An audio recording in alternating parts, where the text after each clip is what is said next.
What's up, NBA fan? What's up, all sports fans? This your boy JB, host of the Behind the Bench podcast network and channel. Giving a shout out to the rest of that crew, Shy, Kelvin, and Jermaine. And for everyone who's tuning in, I hope that you support Behind the Bench, become a subscriber, and help make this show the best that it can be. Man, no, they didn't, but yes, they did. No, they didn't, but yes, they did. I can't believe they did it. I cannot believe they did it. The Los Angeles Lakers, as I'm sure many NBA fans already know, has traded for James Harden. Let me repeat that. The Los Angeles Clippers, via trade, has acquired James Harden from the Philadelphia 76ers after an offseason of turmoil and chaos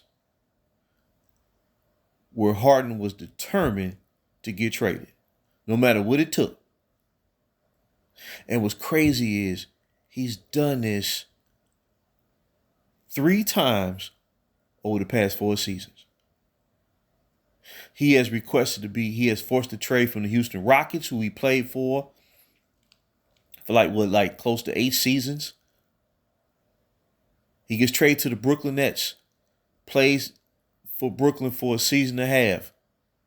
Then he, forced his way to Philly to play with Joel Embiid. That's supposed to have been his final stop, per se, where many experts said that Harden and Embiid was going to be the next Kobe and Shaq.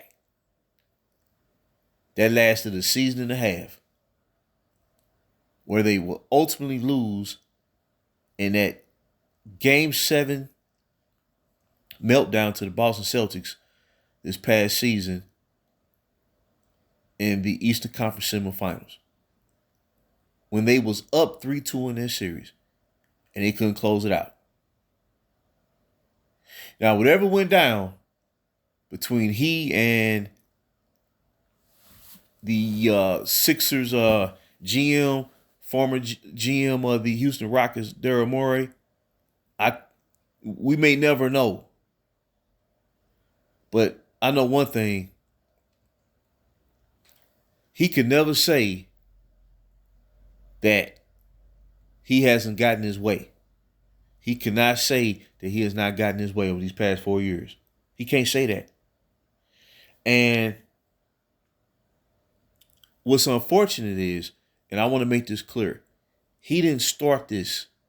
He didn't start this behavior, and I won't get into the origin of it. But his behavior is his own variation of this thing called player empowerment. To where you can be under contract and you can request a trade on a dime, and you're pretty much going to get your way in the end because of the environment that currently exists throughout the NBA landscape. Where it don't matter that you're under contract, you can request a trade on a dime, and you'll get it. Not only that, but get traded to the team of your choice. But on the Clippers side, I don't understand why they would make this trade. There was no need to trade in my opinion, there was no need to trade for James Harden. I don't see where it improved the team. You already have your point guard in Russell Westbrook, he's playing great for the Clippers ever since he signed their last season, after he was traded by the Lakers to the Utah Jazz, and then Utah bought him out, and then he signed with the Clippers, and then re-signed this offseason. I'm just sitting here, man. I'm just shaking my head, man. I'm like, wow, he got what he wanted. Now, this is not to take anything away from James Harden, because we know who he was in his prime throughout the regular season, where he ultimately won league MVP in 2018. The problem is the postseason. That's been the issue with him throughout his career. Once he left OKC and played all those years with the Houston Rockets. But at the end of the day, this is the breakdown of the trade. To get James Harden, along with PJ Tucker and Philip Petrusev from the Sixers, the Clippers traded Marcus Morris, Nicholas Batum, who had been there the past couple of seasons, Robert Covington, who they, if I'm not mistaken, they acquired him in a trade last year, along with Norm Powell. And then they traded KJ Martin to the Sixers, along with 2 first-round picks and a first-round pick swap and 2 second-round picks. So the Clippers, I mean, basically, they throwing all their chips in. They going for broke. And it's similar to what we've seen other teams do over the past course of the past 4 seasons in the Los Angeles Lakers and the Phoenix Suns, maybe to a lesser degree, but the Clippers, man, I don't know how to take it. Now, maybe if it was a situation where James Harden wasn't forcing these trades over the past 4 years, maybe I feel different about it. Now, what if this goes wrong? Then what? You see what I'm saying? At some point, it got to end. At some point, he got to prove it. At some point, he got to get it done. Now, Kawhi has led a team to the championship, which he did in 2019 with the Toronto Raptors, and then he won Finals MVP. Well, he won Finals MVP in 2019, and then he won Finals MVP during the 2014 Finals when the Spurs beat the Miami Heat. So he's proven he can do it. Paul George has been a very talented player. Like, he has superstar talent, but I think his approach to the game is more of an all-star player.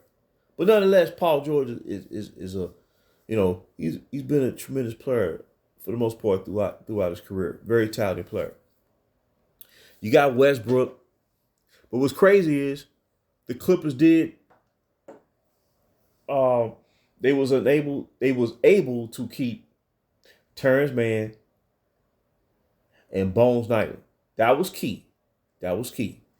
And Brendan Boston, they didn't have to trade Ivica Zubac, their starting center, nor did they have to trade backup Mason Plumlee. So it's like they still have a deep roster, and maybe the Clippers, maybe they had too much depth, because remember they acquired Eric Gordon last year, who signed with the Phoenix Suns this offseason. So sometimes less is better. But it's just the fact that this guy's been requesting these trades over the past 4 years, man. It's like seriously. But maybe this was his destination. He wanted to go all alone. Maybe the Clippers was the team he wanted to go to all along, since he's from the LA area. So it's like Kawhi, Westbrook, Paul George are all from the area. I mean, it's wow. That's all you can say. But we're going to see how it pans out. But at the end of the day, the 3 teams that have tried to, transform their roster, overhaul their roster, the past season, I still think Denver is ahead of them. Talent, chemistry, the right balance, great combination of 3-point shot selection, 3-point shooting, along with inside play. I still believe Denver Nuggets are the best team in the West, until proven otherwise. And they've started the season off 4-0. But James Harden, he's now a Los Angeles Clipper, and the owner of the Clippers, Steve Ballmer, he's going for it all. Will it work? We'll find out by season's end. So once again, James Harden has been traded to the Los Angeles Clippers. Until next time, this is JB for BTB Behind the Bench.